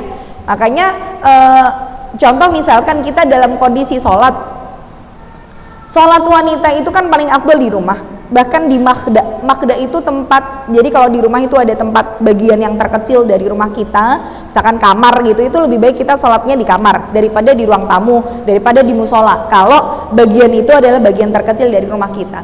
Tapi sholat kita di rumah lebih afdol daripada sholatnya di masjid. Tapi para wanita juga disampaikan kepada para suami lewat Rasul, para suami kalau wanita-wanita kalian itu minta izin untuk sholat ke masjid harus diizinkan. Jadi memang tidak boleh dilarang kalau mau pergi ke masjid. Nah, ketika kemudian suami sholat wajib jamaah di masjid, tapi sebenarnya untuk sholat sunnahnya lebih afdol di rumah daripada di masjid. Maka sedikit masuk ke hukum fikih. Kalau kemudian contoh misalkan sholat duhur, kita sudah sholat qobliyah 2 rakaat, kemudian suami kita mau sholat duhur jamaah di masjid 4 rakaat, tapi dia mau qobliyah dulu di rumah 2 rakaat. Nah, kita istri pengennya dapat jamaah pahala sholat jamaah sama suami. Kemudian kita bilang sama suami, mas ayo kita jamaahan, lu aku mau sholatnya sunnah dek, padahal istrinya mau sholatnya wajib. Bolehkah suami istri berjamaah dengan berbeda niat? Suami niatnya sholat sunnah, istri niatnya sholat wajib, boleh nggak? Jadi jamaahan, tapi imamnya sholat sunnah, makmumnya sholat wajib, boleh nggak? Boleh. Jadi tidak dipersyaratkan antara imam sama makmum itu harus sama niat, selama jumlah rakaatnya sama. Loh kan jumlah rakaatnya beda, imamnya 2, makmumnya 4, atau jumlah rakaatnya imam lebih sedikit daripada jumlah rakaatnya makmum, ini diperkenankan. Jadi ketika suami di rakaat kedua tahiyat akhir, kita makmumnya kan 4 rakaat, maka nanti di rakaat ketiga kita seperti makmum yang masbuk, ini diperkenankan gitu ya. Jadi nggak harus sama niat antara imam sama makmum. Maka kalau misalkan pengen dapat pahala sholat jamaah, silahkan bisa berjamaahan dengan imam yang sholat sunnah atau suami tadi. Nah, ini berarti kita paham bahwa baca Al-Quran, sholat itu dilakukan di tempat-tempat yang terbaik. Kemudian kalau ada orang yang dia melakukan membaca Al-Quran di sisi kubur, dan otomatis dia meniatkan pahalanya untuk si mayit, maka bagaimana hukumnya? Pertama, yang mengatakan boleh gitu ya, mengatakan boleh membaca Al-Quran di sisi kubur, juga mengatakan bahwa pahalanya bisa dikirimkan untuk mayit. Maka Rasulullah bersabda dalam masalah berhaji, ketika ada seorang laki-laki datang kepada Rasulullah, ya Rasulullah, ibuku dulu ketika mau waktu masih hidup beliau bernadar ingin melaksanakan haji, tapi beliau meninggal dunia, haruskah aku melanjutkan apa yang menjadi nadarnya? Maka Rasulullah sabdakan, janji ibumu atau hutang ibumu kepada Allah itu harus lebih wajib engkau tunaikan daripada hutangnya kepada manusia. Berarti dari hadis ini dipahami bahwa pahala haji itu bisa dikirimkan untuk mayit. Kemudian yang kedua, ketika ada seorang laki-laki datang kepada Rasulullah, ya Rasulullah, dulu waktu ibuku itu masih hidup, beliau gemar bersedekah. Bolehkah sekarang aku melanjutkan apa yang menjadi sedekahnya? Dan Rasul katakan, ya, dan niatkan itu untuk ibumu. Maka kemudian sahabat ini bertanya lagi, ayu sodakotin afdal ya Rasul, sedekah yang paling utama itu seperti apa? Maka Rasul katakan, ijril ma, alirkan air, ini sedekah yang paling utama. Contoh misalkan kita tahu ada pondok pesantren yang membutuhkan untuk aliran air atau bikin sumur, kita nyumbang pralonnya atau jasa tukangnya atau snack tukangnya misalkan, ini untuk mengalirkan air di pondok pesantren, maka ini sedekah yang paling afdol, diantaranya yang bisa untuk kita kirimkan pahalanya untuk mayit. Atau kalau kita nggak mampu bikinin sumur buat para penghafal Quran, ya sudah, ibu beli aja air minum kemasan gelas, misalkan 1 kardus, taruh di masjid, ditulisin air ini halal untuk diminum gitu. Maka Masya Allah gitu ya, dengan 1 dus itu ibu sudah melakukan sedekah yang paling utama. Ini dalil yang kedua. Dalil yang ketiga adalah tentang puasa. Bagaimana ketika seorang manusia meninggal dunia dan dia masih punya hutang puasa, maka kewajiban ahli waris adalah membayarkan hutang puasanya. Maka yang mengambil pendapat bahwa boleh untuk membaca Al-Quran dan mengirimkan pahalanya untuk mayit, beranggapan bahwa ketiganya ini adalah semuanya tentang amal kebaikan. Maka amal kebaikan ketiga ini bisa dikirimkan pahala untuk mayit. Membaca Al-Quran pun adalah suatu kebaikan. Maka boleh juga untuk membaca Al-Quran di sisi kubur dan mengirimkan pahalanya untuk mayit. Ini yang mengambil pendapat boleh gitu ya. Maka kemudian yang mengambil pendapat tidak boleh dari kalangan para ulama, dalilnya bagaimana? Maka mereka mengambil dalil, jadi diantaranya para ulama yang kemudian memperbolehkan itu dari ulama Hanafi dan ulama Hambali. Jadi kalau kita mengenal 4 madhab fikih, itu ada Imam Abu Hanifah dengan madhabnya Hanafi, kemudian Imam Ahmad bin Hambal dengan madhabnya Hambali, kemudian Syafi'i dan Maliki gitu ya, Imam Malik. Maka dari ulama Hanafi dan ulama Hambali, maka mereka berpendapat boleh untuk membaca Al-Quran di sisi kubur dan sampai pahalanya untuk dikirimkan kepada mayit. Mengambil dalil apa? Ketiga amalan ini juga sama dari amal kebaikan, bisa dikirimkan pahala, berarti baca Quran pun bisa. Ini yang pertama. Kemudian yang kedua adalah dari kalangan ulama Maliki. Jadi dari kalangan ulama Maliki ini atau generasinya pengikutnya Imam Malik, maka mereka mengatakan hukumnya membaca Al-Quran di sisi kubur itu makruh. Jadi makruh itu dibenci, berarti pahalanya tidak sampai. Ini yang Imam Malik mengatakan ya. Kenapa kok makruh dan tidak sampai pahalanya? Kalau Imam Syafi'i jelas beliau katakan bahwa tidak sampai pahalanya untuk mayit dan haram hukumnya membaca Al-Quran di sisi kubur. Dua pendapat ini mengambil dalil apa? 3 amal tadi dari haji, puasa, dan juga sedekah itu detail amalnya dijelaskan oleh Rasul. Sedangkan baca Quran itu nggak ada teks secara detail tentang membaca Al-Quran pahalanya bisa sampai. Maka mereka lebih mengambil hukum yang jelas daripada yang multitafsir.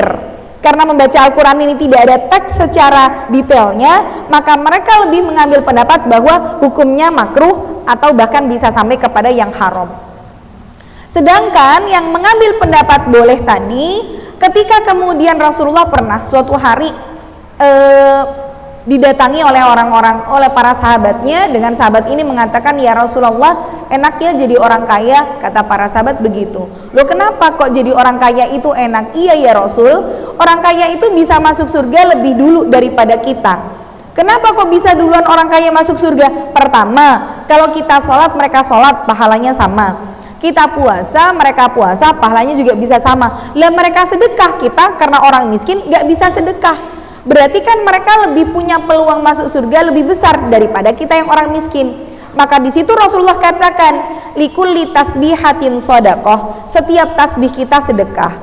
Wa kulli tahlilatin shadaqah, wa likulli tahmidatin sedekah. Berarti setiap tasbih, tahlil, tahmid itu semuanya adalah sedekah. Bahkan kita menyingkirkan duri di jalan sedekah, kita kemudian melayani suami itu juga bagian dari sedekah, amar ma'ruf itu sedekah, nahi mungkar itu sedekah. Berarti membaca Al-Quran karena dia bagian juga dari zikir itu dianggap sebagai sedekah. Nah, dalil tadi, sedekahlah untuk ibumu, niatkan untuknya, berarti sedekah untuk orang meninggal sampai. Maka kalau kita mengambil dalil bahwa bacaan Quran itu juga bagian dari sedekah, berarti ketika kita niatkan untuk mayit, pahalanya juga bisa sampai karena itu sedekah. Sampai sini paham bagaimana perbedaannya gitu ya. Nah, jadi sekali lagi inilah masalah hukum fikih. Jadi akan selalu perbedaan-perbedaan ulama.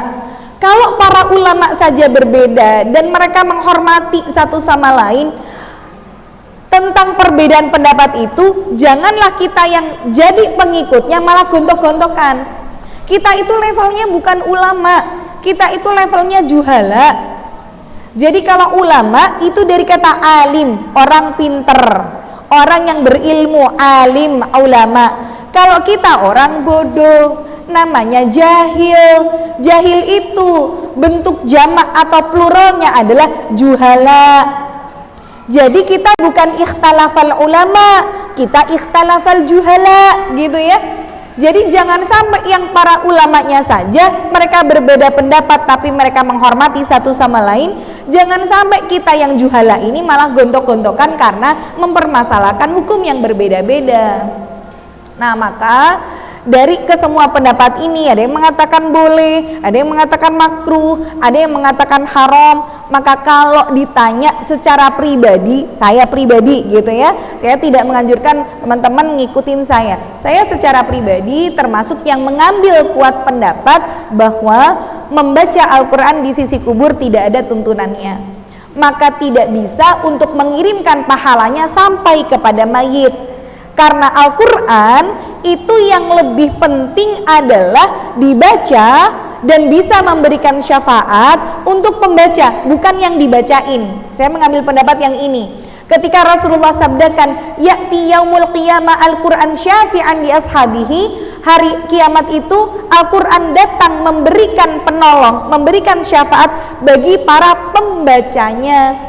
Berarti yang sering baca Quran itulah yang ditolong dengan Quran, bukan yang sering dibacain sama Quran.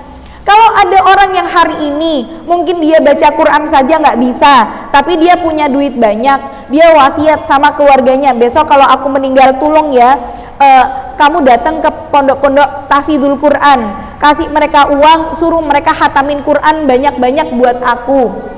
Maka kalau kemudian Al-Quran memberikan syafaat gitu ya, enak banget kamu zaman hidup aja nggak mau baca aku, mau cowe gak iso, saiki kowe njaluk tak tulung, kan begitu. Jadi Quran maunya nolong ya yang ketika di dunia banyak berinteraksi dengan Al-Quran.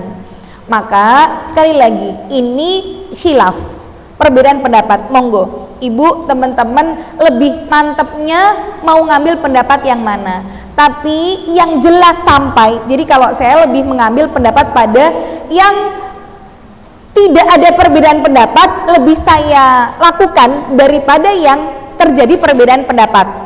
Contoh misalkan yang tidak ada perbedaan pendapat adalah mendoakan, itu jelas nggak ada perbedaan.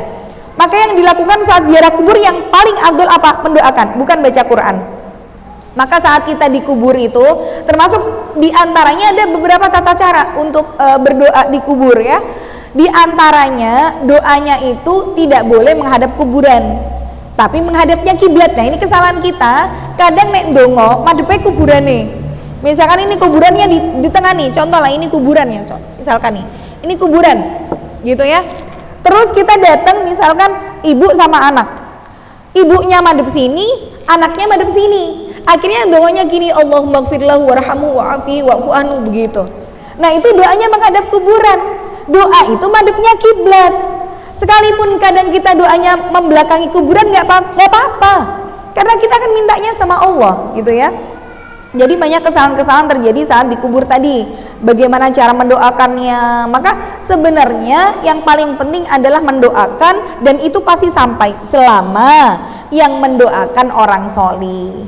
Karena ketika Rasulullah bersabda di antara yang bisa untuk memberikan kepada kita amal jariyah itu nggak berhenti di kalimat waladun, nggak berhenti di kalimat anak yang mendoakan kebaikan untuk orang tuanya, tapi waladun salihun yad'ulahu, anak solih yang mendoakan untuk orang tuanya. Makanya kalau boleh saya sampaikan terutama kepada anak-anak muda gitu ya, yang hari ini banyak tuh yang datang, Ustazah saya mau ikut pengajian, ya alhamdulillah tapi ini baru pertama Ustazah saya masih malu. Nggak apa-apa, besok datang lagi ya gitu. Kenapa kok alhamdulillah mau ikut pengajian? Ya soalnya kalau nggak gitu saya drakoran aja di rumah gitu ya. oh yaudah ngaji, ajakin teman-temannya ya gitu. Nah saya sampaikan kepada anak-anak muda, kalian harusnya ketika melakukan kemaksiatan sudah harus berhenti ketika ada dua kondisi. Apa dua kondisi itu? Satu, orang tua kita, baik salah satunya atau keduanya meninggal dunia. Kenapa harus berhenti? Karena ketika kita masih melakukan kemaksiatan, sedangkan orang tua kita sudah nggak ada, doa kita untuk mereka akan terhalang. Sebab hanya doa anak solih yang bisa menembus pintu langit. Kalau kitanya nggak solih, jangankan doain orang tua, doain buat diri kita sendiri aja belum tentu makbul. Maka berhentilah dari keburukan dan kemaksiatan ketika orang tuamu sudah nggak ada. Yang kedua, kalau kamu sudah menikah, terutama sudah punya anak. Kenapa kita harus berhenti dari maksiat kalau sudah punya anak? Karena dosa dan maksiat yang kita lakukan tuh dia kayak ibaratnya kayak bom gitu. Ketika bom itu meledak, yang kena serpihannya itu bukan cuma diri kita, tapi diameternya itu kan bisa sampai banyak gitu ya. Nah, imbas dari dosa dan kemaksiatan yang kita lakukan bisa ke suami, bisa ke anak, bisa ke orang tua, bisa ke saudara, bisa ke tetangga. Itu imbas dari apa? Dari maksiat yang kita lakukan. Maka berhentilah melakukan kemaksiatan ketika kita sudah menikah, terutama ketika kita sudah punya anak. Sebab ulama itu sampai mengatakan begini, aku ketika melakukan kemaksiatan itu berimbas dalam hidupku pada apa? Satu, istriku yang tidak lagi taat kepadaku. Jadi sebenarnya gini, kalau kita sebagai seorang istri ya, kadang diuji sama kesetiaannya suami, sama kesolihannya suami. Tidak harus kita menyalahkan suami 100%. Kadang kalau kita melihat ya saya tidak membenarkan pelakor atau apapun itu. Tapi banyak orang misalkan, ya Allah suamiku kecantol sama wanita lain, dia digoda sama perempuan yang begini-begini. Seharusnya yang pertama kali menjadikan introspeksi kita sebagai istri, adakah dosa yang kita lakukan kepada Allah sehingga Allah berikan efek dari dosa itu adalah berupa ketidaksolihan pada suami kita. Karena dosa yang kita lakukan itu efeknya bukan cuma ke kita. Maka jangan pernah berpikir, kalau aku melakukan maksiat kan yang menanggung aku sendiri, yang penting aku maksiat nggak ngerugiin orang. Oh, nggak bisa. Ketika kita sudah berkeluarga, imbas itu ada pada keluarga kita. Maka bisa jadi imbasnya pada apa? Pasangan hidup kita, suami kita yang sulit dikendalikan, suami kita yang tidak soleh, suami kita yang tidak setia, suami kita yang mungkin berperilaku buruk kepada kita. Itu dikarenakan diantaranya dosa yang kita lakukan kepada Allah. Atau bisa jadi berupa apa? Yang kedua adalah, kalau ulama ini mengatakan hewan tunggangan yang sulit aku kendalikan. Hewan tunggangan itu kalau bahasa sekarang motor, mobil gitu ya. Jadi kalau misalkan motor kita sering mogok, ban kita kok tiba-tiba kena paku, atau olinya tiba-tiba soak, misalkan baru sampai berapa, ya Allah buru-buru ternyata kok mobilnya mogok, ternyata lama mobilnya nggak dipanasin misalkan ya. Tapi bukan hanya aki nggak dipanasin, yang lebih harus buat kita introspeksi adalah dosaku sama Allah yang mana yang belum aku taubati, sehingga Allah berupakan itu berupa hewan tunggangan atau kendaraan kita yang ada masalah gitu loh ya. Ini yang kedua. Yang ketiga bisa berupa apa? Bahkan sampai banyaknya tikus di rumahku, itu bagian dari kemaksiatan yang dilakukan oleh penghuninya. Jadi ketika banyak tikus di rumah kita, bukan semata-mata karena rumah kita jorok, tapi karena kemaksiatan yang dilakukan oleh penghuni rumah tersebut sampai mengundang tikus itu masuk dan merusak dari rumah kita. Nah, maka imbas dari kemaksiatan itu seperti itu. Mumpung mau masuk ke bulan Ramadan, yuk kita perbanyak taubat, perbanyak istighfar ya, sehingga masuk bulan Ramadan itu sudah dalam keadaan hati yang bersih, suci, sehingga nanti nikmat gitu rasanya ketika kita bisa melakukan ibadah ya. Hindarkan dari tradisi-tradisi yang memang tidak sesuai dengan tuntunan ya, yang dulu kita taunya sesok poso, berarti saiki gawe iki, sesok poso, saiki ngene gitu ya. Itu sudah harus ditinggalkan ya. Kalau mau ziarah kubur silahkan, tapi tidak perlu dengan ritual-ritual tertentu ya. Kita pernah bahas kok tentang ziarah kubur. Di antaranya kalau mau ziarah kubur itu jangan melakukan hal-hal yang tidak maklum. Tidak maklum itu apa? Yang tidak ada tuntunannya. Contoh misalkan tabur bunga gitu ya. Kalau ada yang tanya gimana hukumnya tabur bunga, bawa air mawar, bawa foto segede gambreng gitu ya, bawa foto gede banget dipajang di kuburannya. Maka ini diantara perkara-perkara yang tidak maklum.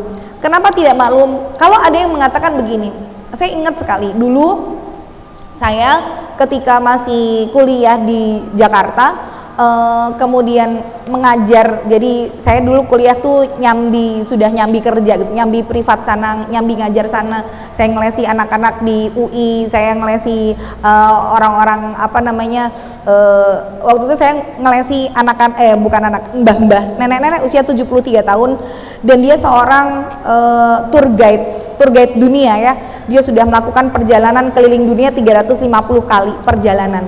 Sampai akhirnya dia sudah usia 73 tahun, dia baru tertarik untuk baca Al-Quran. Saya mengajari beliau sampai di satu titik di mana tadinya beliau tidak mau beliau bilang begini, Mbak Evi aslinya dari mana? Saya bilang, saya dari Solo ibu gitu. Oh dari Solo, tapi bukan dari Ngeruki kan gitu. Saya langsung ditembak begitu ya, tapi bukan dari Ngeruki kan gitu. Dalam hati, aduh, yang dirikan Ngeruki kakek saya, yang direktur Ngeruki bapak saya gitu ya. Tapi dia sudah anti dengan Ngeruki gitu.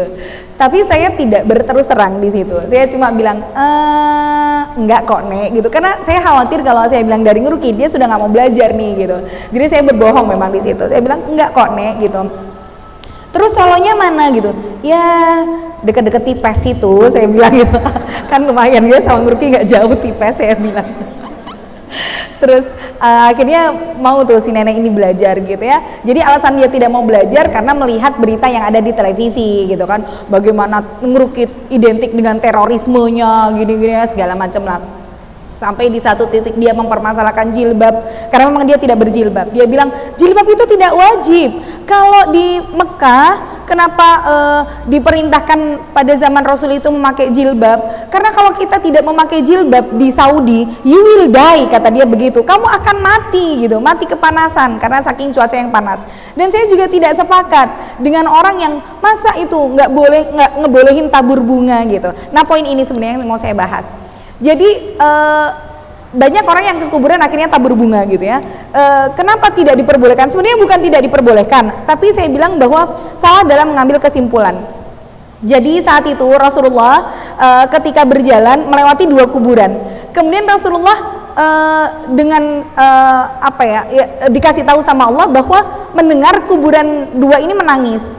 Kemudian Rasulullah berhenti sejenak di kedua kuburan tersebut sampai Rasulullah mengatakan wa may yu'adzibani fi kabirin. Kedua kuburan ini tidak diadab karena dosa yang besar, melainkan mereka berdua itu diadab karena perkara-perkara yang remeh yang kadang kita sepelekan. Satu, ketika buang air kecil dia tidak bersih ceboknya, jadi diadabnya tuh cuma karena nggak bersih ceboknya. Ini saya khawatir nih buat teman-teman, terutama misalkan yang punya suami, yang punya anak laki-laki, karena sekarang WC itu kan kalau tempat tempat kencing laki-laki itu kan rata-rata urinoir ya. Nah, yang bentuknya kayak kotak gitu loh.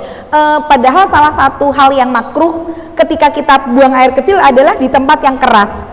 Karena ketika di tempat yang keras dia akan nyiprat. Apalagi laki-laki. Kalau dia pakainya urinoir nih ya. Dan karena anak saya 4 laki semua soalnya, jadi saya tahunya laki gitu ya. Jadi kalau saya ngeliatin anak saya sih, anak saya kalau laki-laki ketika pipis itu kan bener-bener curnya itu loh, pancarannya itu kan bisa yang panjang banget ya. Dan ketika dia sampai di tempat yang keras itu bisa nyiprat kemana-mana. Contoh ketika pipisnya di urinoir gitu, kemudian dia nyiprat ke celana, ke kanan kirinya, dan dia tidak membersihkan itu, bisa jadi itu yang menyebabkan dia diadab di kubur. Bukan karena nggak cebok, tapi karena nggak bersih dalam membersihkan najisnya itu loh. Nah maka kalau saya boleh sarankan buat bapak-bapak atau siapapun, kalau kemudian pipis ada WC misalkan, ya lebih baik di WC-nya, bukan di urinoirnya, karena pasti dia akan memancar. Nah si laki-laki yang dikubur ini disiksanya karena itu ya, karena tidak bersih dalam membersihkan najisnya ketika cebok. Yang kedua karena melakukan ghibah atau namimah, gosip gitu ya, ngefitnah sana sini. Maka apa yang dilakukan Rasulullah? Beliau mengambil pelepah kurma, kemudian meletakkan di kedua kuburan tersebut dengan mengatakan semoga Allah meringankan adabnya sebelum kedua pelepah kurma ini kering. Nah ini yang kemudian ditranslate atau dikiaskan. Kenapa kok Rasul ngambilnya pelepah kurma? Soalnya di Arab Saudi nggak ada bunga. Sehingga kalau zaman Rasul ada bunga, mesti yang ditaruh sama Rasul yang di situ bunga, bukan pelepah kurma. Maka di Indonesia karena adanya bunga, nggak ada pelepah kurma, yang ditaburi bunga, supaya bisa meringankan adabnya bagi si orang yang dikubur ini. Padahal Rasul itu hanya di 2 kuburan ini saja yang meletakkan pelepah kurma. Di kuburan para sahabat yang lain nggak pernah kita temui hadisnya setiap ada yang meninggal Rasul ngambil pelepah kurma, taruh gitu, biar sebelum kering ini adabnya diringankan. Enggak. Maka ini tidak bisa kemudian kita kiaskan sama gitu loh, tabur bunga dengan harapan bunga ini bisa untuk meringankan adabnya, nggak bisa. Nah, maka sebaiknya ziarah kubur silakan, tapi hindarkan dari hal-hal yang memang tidak maklum gitu ya. Tidak perlu kita melakukan sesuatu yang memang tidak dituntunkan oleh Rasulullah. Cari yang jelas-jelas memang diajarkan Rasul. Banyak-banyak mendoakan, dan bagaimana doa kita bisa menembus pintu langit, solihkan diri kita, karena hanya doa orang-orang solih saja yang bisa untuk memberikan ampunan bagi orang tuanya ya, bisa untuk menaikkan derajat keluarganya. Tapi kalau tidak solih, maka jangankan doa itu menembus langit, untuk diri kita sendiri aja belum tentu diijabah oleh Allah ya. Ini yang bisa saya sampaikan, yang mudah-mudahan sebagai pengingat untuk diri kita, terutama saya secara pribadi. Kalau ada kurangnya itu semua dari saya secara pribadi, saya mohon maaf. Tapi kalau ada kebaikan yang bisa diambil, semua datang dari Allah Ta'ala.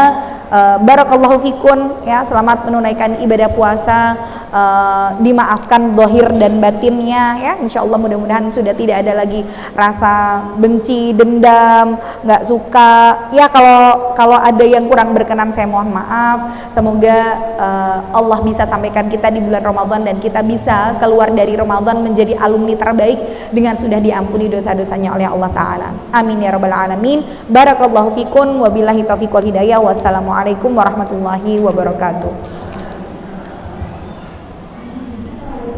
Boleh.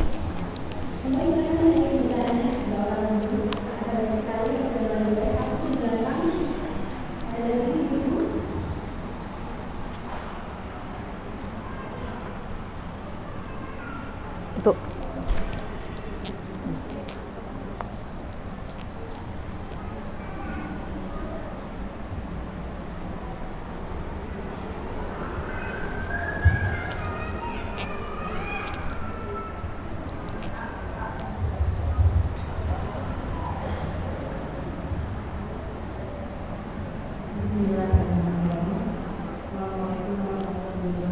Waalaikumsalam warahmatullahi wabarakatuh. Mana tuh yang nanya?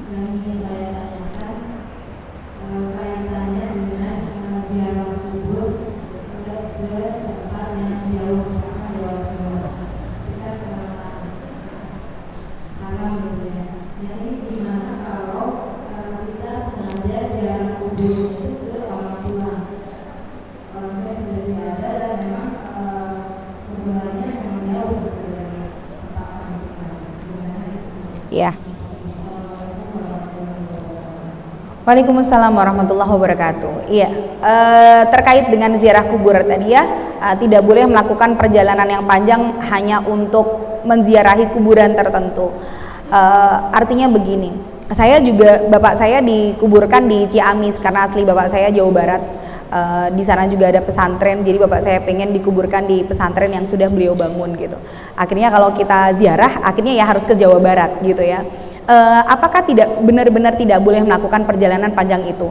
Kalau misalkan memang kita ingin berziarah kubur, misalkan karena ini ke tempat orang tua kita, kadang kita ada rasa rindu gitu ya kepada orang tua. Kadang sudah lihat kuburannya saja kita sudah ayem gitu, sudah tenang gitu. Dan orang yang dikubur ini juga tahu kalau dia diziarahi. Maka ketika kita datang berziarah kubur, kemudian kita mengucapkan salam, dia hakikatnya menjawab apa yang menjadi salam kita. Dan orang yang ada di atas kubur ketika mereka berbincang-bincang, yang ada di dalam kubur itu mendengar apa yang menjadi perbincangan kita. Makanya saat di kubur itu tidak boleh mengatakan kecuali sesuatu yang baik. Nah, nanti dalilnya ketika kemudian Rasulullah pada saat perang Badr, kemudian para pemuka-pemuka Quraisy yang mereka memusuhi Rasulullah itu dikuburkan sama Rasul kayak di satu sumur gitu ya. Kemudian Rasulullah katakan di situ, wahai kalian semua yang sekarang sudah ada di dalam tanah, apakah bagaimana rasanya menjadi kalian, terus begitu. Artinya Umar bin Khattab saat itu sampai bertanya, ya Rasulullah, kenapa engkau berbicara dengan orang yang sudah mati, bukankah mereka tidak mendengar percakapan engkau? Maka Rasulullah katakan, sesungguhnya mereka mendengar sebagaimana yang engkau dengar. Jadi hakikatnya orang yang ada di dalam kubur itu tahu kedatangan siapa saja yang menziarahinya dan tahu percakapan apa yang kita ucapkan tentang ataupun untuk mereka.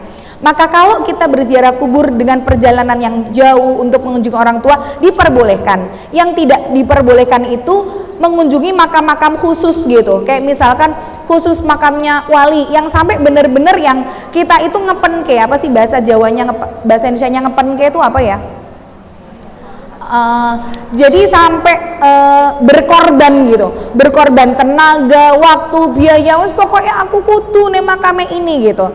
Padahal sebenarnya kalau dia niatnya ziarah kubur, ya di sekitar dia ada kuburan, silahkan, nggak harus menempuh perjalanan yang jauh. Tapi kalau misalkan memang tadi mau kepada keluarga tertentu, orang tua gitu ya, dan itu tidak memberatkan kita, yang nggak boleh itu memberatkannya itu. Kalau itu tidak memberatkan kita, maka silahkan untuk dilakukan. Walaupun ketika kita tidak menziarahi kuburnya sering-sering, juga tidak menjadi anggap patokan bahwa kadang kita tuh ngelihat kuburan yang banyak rumputnya, nggak pernah dibersihin, terus kita tuh kadang ngerasa, ya Allah mesake banget iki kuburane kok ora sing ngresiki, iki anaknya ora tau ngoro. Jadi seolah-olah kita itu mengatakan bahwa kalau nggak pernah ziarah kubur tuh kesian orang tuanya, kan begitu. Padahal enggak. Yang namanya paling penting untuk orang yang kita cintai adalah dengan mendoakan, dan mendoakan itu tidak harus ke kuburannya. Kapanpun kita mendoakan itu kan sampai. Cuman sesekali kita mau berziarah kubur karena mungkin rasa rindu, nggak masalah, silakan dilakukan. Rasulullah juga terkadang berziarah ke Ma'la gitu ya. Beliau pernah suatu malam datang ke Ma'la, duduk gitu, mendoakan untuk penduduk Ma'la gitu, nggak masalah. Ya, silahkan, asal jangan memberatkan.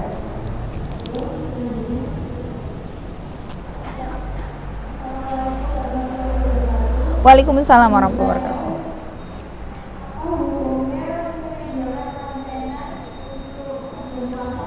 Menyediakan apa? Sajen. Apa? Pancen. Apa itu ya?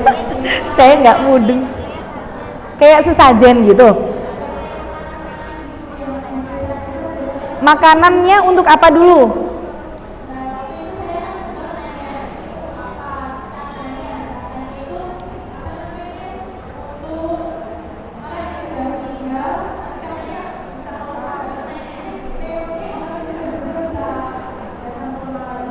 Berarti makanannya untuk orang yang sudah meninggal, ditaruhnya di kuburan gitu. Hah? Terus yang makan siapa?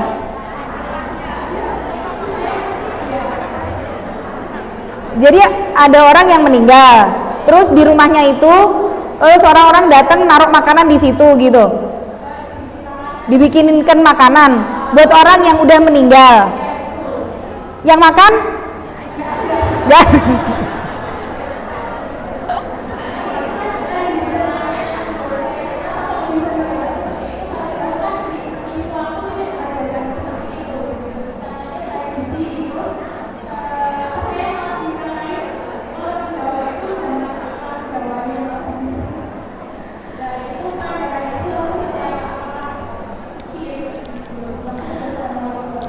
Waalaikumsalam warahmatullahi wabarakatuh. Iya, atau kalau kita sebut sajen ya, maka saya bilang jelas itu syirik ya. Contoh misalkan kayak orang sedekah laut gitu ya, dia bawa bikin ayam bakar, tapi kemudian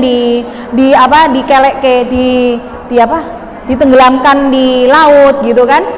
Jadi kita pun makan makanan yang ditujukan bukan untuk Allah, itu menjadi haram. Contoh kayak misalkan ayam itu kan aslinya halal gitu ya, kalau disembelihnya tanpa nama Allah yang menjadi haram.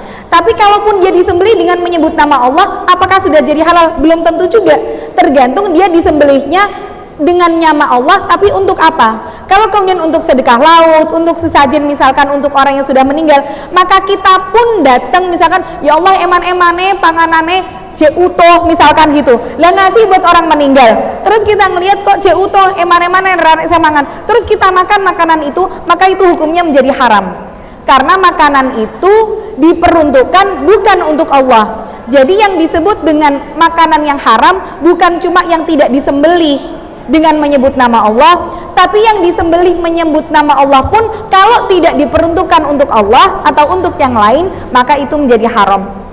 Maka kalau ibu tadi menjadi tradisi di desanya bikin sajen gitu ya, ditaruh di rumah orang yang sudah meninggal, kita membantu orang lain untuk membuat makanan itu, ya berarti kita sudah membantu untuk kesyirikan. Dan ini sudah masalah pokok, masalah tauhid, sehingga kita nggak ada toleransi dalam masalah ini. Nah, jadi ya kalau kemudian kita ngajari orang-orang sepuh memang lebih susah ya, karena mesti kita dianggap Allah anak baru kemarin sore kok arep ngajari wong tua gitu ya. Ini sudah menjadi tradisi gitu. Maka cara untuk kita mengingatkan kalau tidak bisa dengan tangan, maksudnya tangan itu dengan kekuatan, dengan kekuasaan. Kita bukan orang yang punya power di situ. Dengan lisan pun kita nggak mampu, ya sudah. Maka seburuk-buruk, selemah-lemahnya iman adalah yang bisa merubah itu dengan hati, yaitu dengan mendoakan. Kalau kita mampunya hanya mendoakan mereka supaya dapat hidayah, nggak apa-apa lakukan. Asal jangan berdiam diri ketika melihat ada kesyirikan di depan mata kita, gitu ya. Karena kalau orang sudah berbuat syirik, la in asyrakta la yahbatanna amaluka. Kalau kamu sudah berbuat syirik, eman-eman semua amalnya jadi rusak gitu loh. Mau dia pahala puasa sebanyak apapun, nek berbuat kesyirikan ya jadi hilang semuanya.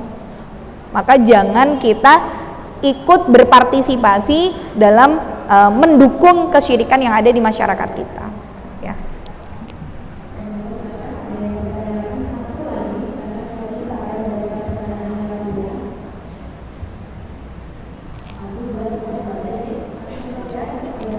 Ya. Waalaikumsalam.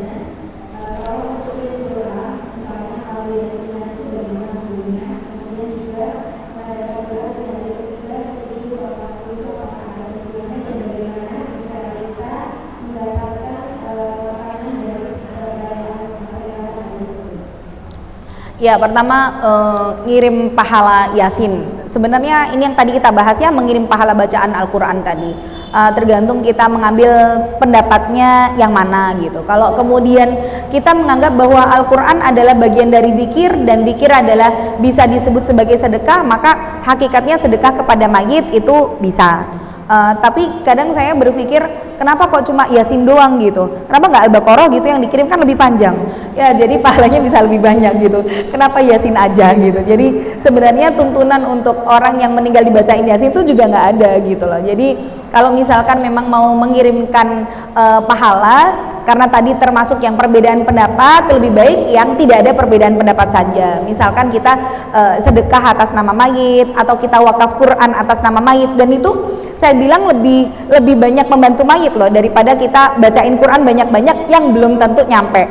Kalau ibu misalkan rubah nih, contoh punya uang 1 juta, 500.000, kita beliin Quran 10, yang 5 diniatin buat kita, yang 5 diniatin buat orang tua kita yang sudah meninggal, kita masukin, kita wakafkan ke pesantren tahfidz. Maka setiap huruf yang dibaca sama mereka, mulai dari kiroahnya, baca tafsirnya, murojaahnya, itu pahalanya bisa sampai kepada yang kita niatkan untuk kirimkan pahala, tanpa mengurangi dari pahala si orang yang membaca ini. Dan itu lebih bisa untuk membantu orang tua kita, karena kita sedekahnya adalah wakaf Al-Quran, sehingga bukan cuma bacaan Quran. Kalau mereka nanti jadi ustadz dengan perantara Qurannya yang kita kasihkan, maka sebanyak itu pula pahala yang terus akan dikirimkan sampai dengan orang yang kita sedekahin Quran ini meninggal dunia gitu loh. Maksudnya anak ini yang bisa jadi hafidz, jadi ustadz dengan Quran ini, maka pahalanya itu akan terus mengalir. Jadi kalau saya lebih condong kepada tidak mengirim pahala Yasin gitu ya, tapi coba rubah dengan wakaf Al-Quran atas nama mayit. Bukan cuma Yasin yang akan dikirimkan pahalanya, tapi semua Al-Qurannya akan kembali kepada yang kita niatkan. Kemudian bagaimana dengan upacara-upacara 3 hari, 7 hari, 10 hari, 1000 hari? Sebenarnya ini juga tidak ada tuntunannya gitu ya. Islam adalah agama yang memudahkan, sehingga semua yang sulit-sulit itu sebenarnya bukan berasal dari Islam. Bahkan kalau kita belajar Islam lebih dalam lagi, untuk orang yang meninggal dunia, keseripahan kalau orang Jawa bilang ya, itu aja sampai nggak boleh menyalakan kompor 3 hari. Saking apa? Jangan memberatkan, biar tetangga-tetangganya yang bantu untuk menyiapkan makannya, karena dia dalam keadaan berduka. Nah sekarang kalau kemudian sudahnya berduka, harus nyediain makan, harus masak gitu ya, belum lagi nanti biaya yang dikeluarkan nggak sedikit, 7 hari iya, sampai 40 hari, puncaknya nanti sampai 1000 hari, itu kan memberatkan ya. Maka lebih baik tidak perlu kita adakan acara-acara seperti ini. Tapi kalau misalkan memang kita ada kelapangan harta, pengen niatnya sedekah, tadi kan kita bikin makanan dibagi-bagi ke orang gitu ya, bisa nggak? Ini kan berarti kita sedekah kepada orang lain, dikirimkan pahalanya untuk mayit, bisa nggak? Bisa, karena sedekah itu bisa dikirimkan pahalanya untuk mayit. Tapi sebaiknya tidak perlu dengan hari-hari yang sudah ditentukan. Kapanpun itu, nggak harus nunggu 40 harinya, nggak harus nunggu 100 harinya. Kita bisa punya uang lebih, bikin makanan atau pesen makanan, bagi-bagiin sedekah atas nama orang yang meninggal dunia. Maka kalau kita tadi dapat nasi boxnya yang dari acara-acara seperti ini, gimana? Kalau orang yang meninggal itu, orang yang membuat makanan itu memang bikin acara seperti itu diniatkan untuk sedekah, maka tadi untuk sedekah bagi mayit, maka boleh kita menerima apa yang menjadi sedekah mereka dan hukumnya menjadi halal. Jadi silahkan tetap dimakan selama memang makanannya adalah halal gitu ya.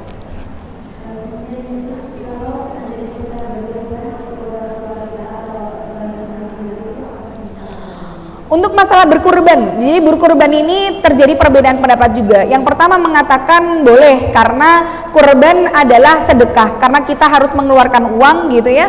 Berarti yang sifatnya harta kita keluarkan untuk orang tua ini boleh, baik itu sedekah, baik itu kurban, karena ada harta yang kita keluarkan. Berarti berkurban atas nama orang tua boleh. Ini pendapat yang pertama. Yang kedua mengatakan lebih baik tidak. Kenapa? Karena Rasul tidak pernah berkurban khusus untuk orang yang sudah meninggal.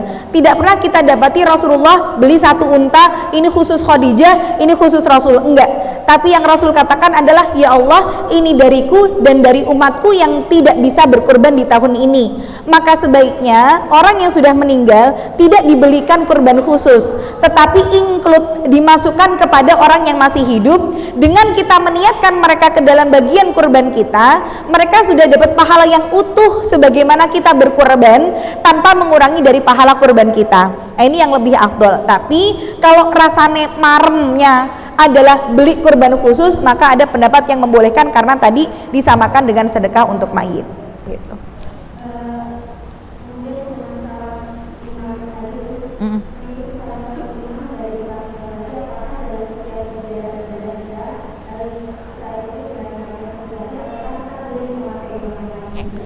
Iya, jadi sebenarnya tidak harus setiap orang itu bermadhab ya.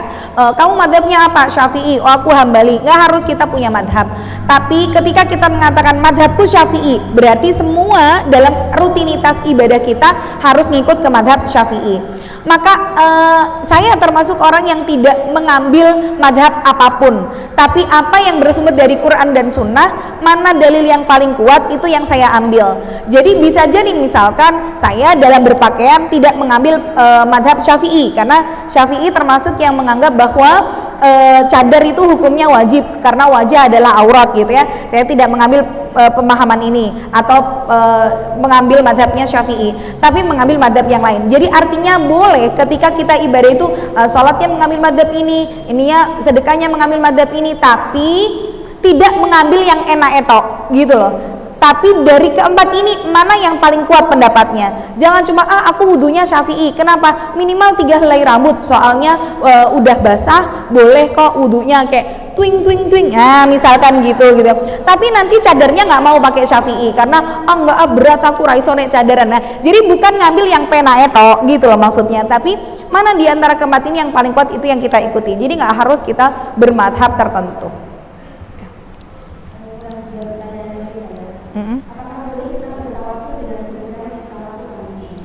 Tawasul tawasul dengan amal soleh boleh ya. Jadi kayak misalkan kita sudah sedekah, ya Allah mudah-mudahan dengan sedekahku ini aku sudah ikhlas karena Engkau ya Allah, jadikan ini pemuda anakku dapat jodoh yang soleh, boleh.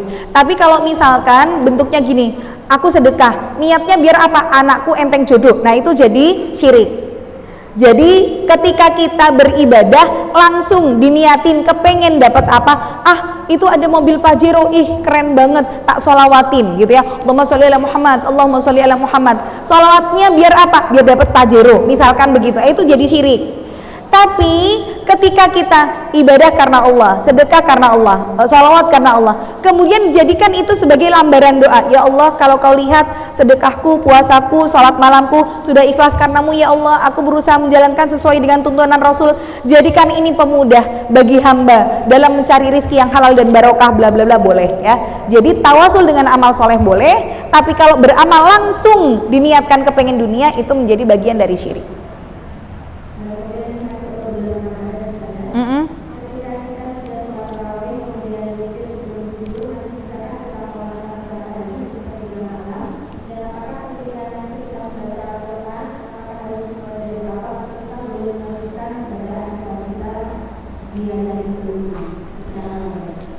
Ya, jadi dalam sholat malam itu ada dua ya, ada namanya qiyamul lail, ada namanya tahajud. Jadi kalau qiyamul lail itu sholat malam yang tidak didahului tidur. Jadi ibu habis isya langsung sholat malam, namanya qiyamul lail. Jam 11 malam baru pulang dari kantor, belum bisa tidur, sholat dulu, itu namanya qiyamul lail. Tapi kalau tahajud, ibu tidur dulu, tengah malam bangun, baru sholat malam, itu namanya tahajud. Maka kalau kita sudah tarawih di masjid, bolehkah untuk sholat malam lagi? Boleh, selama tidak 2 witir ya. Karena Rasul bersabda, la witroni filailah, nggak ada 2 witir dalam satu malam. Jadi silakan sholat tahajud lagi, tapi dengan rakaat yang genap saja. Tapi kalau boleh saran saya, ketika ikut tarawih sampai selesai sama imam, karena ikut witir bareng imam. Karena Rasul bersabda, barang siapa yang sholat bersama dengan imam sampai selesai, maka dicatatkan pahala untuknya seperti sholat semalam suntuk. Berarti kalau ibu putus di tengah jalan, rakaat ke-8 putus karena pengen sholat malam, nanti bangun di sepertiga malam, tidak akan dapat fadilahnya sholat semalam suntuk, eman-eman. Jadi lebih baik selesaikan witirnya, nanti tinggal rakaat yang genap saja. Jadi boleh ya. Apakah harus dimulai dari urutan depan? Nggak harus, cuman kalau Rasulullah memang ketika sholat itu selalu urut ya, dari Al-Baqarah sampai dengan An-Nas. Tapi kalau kita apalnya 3 kul, ya udah 3 kul diulang-ulang ya. Nah jadi boleh bahkan dalam satu rakaat itu kita mengulang bacaan kul ini puluhan kali, sebagaimana Khalid bin Walid, karena beliau hafalnya tuh cuma Al-Fatihah sama Al-Ikhlas, maka pengen dapat sholat berdiri lama. Sedangkan para sahabat itu, Utsman bin Affan itu satu rakaat witir menyelesaikan 30 juz hafalan Quran, witir satu loh bu, 30 juz rampung. Lah Khalid bin Walid apalnya Al-Ikhlas tok sama Al-Fatihah. Lah kepengen berdiri lama, piye carane? Beliau mengulang Al-Ikhlasnya sampai 76 kali dalam satu rakaatnya. Nah jadi kalau ibu apalnya 3 kul, ya udah peng swidak rolas dibaleni yo gak popo ya. Jadi nggak harus urut tadi, kalau urut lebih baik, tapi nggak urut juga nggak apa-apa, tergantung dengan kemampuan kita.